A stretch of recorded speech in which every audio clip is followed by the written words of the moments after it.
spent a lot of talk at the end of the happy hour.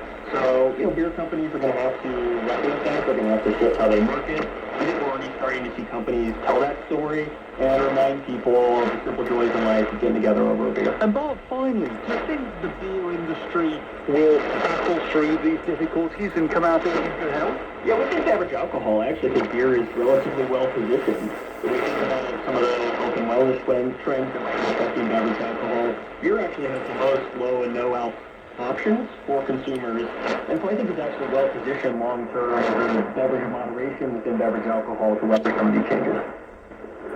Now that's Bob Watson from the Brewers Association. Susan Schmidt from Capital Resources is still with me. Give me a sense of how beer and wider alcohol producers are doing in the market.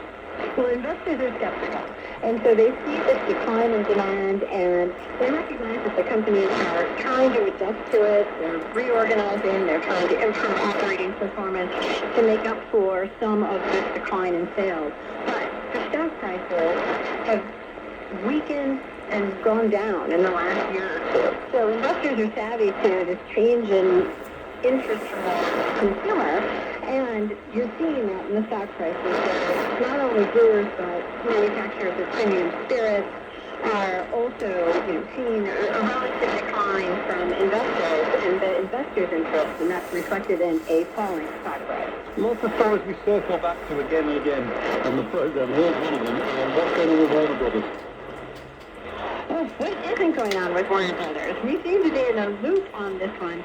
Warner Brothers is still deciding and trying to move forward with their deal. Right now, we have Paramount seemingly still in the mix, but Netflix going forward with their offer. Right now, it goes to the government, and we have to decide at the government level whether this business can combine and it works fairly on a competition level. That discussion can take many months, and so I expect this to be in the news for at least the rest of the year. Okay, and there are two different deals. It's not quite as simple as one or the other, is it?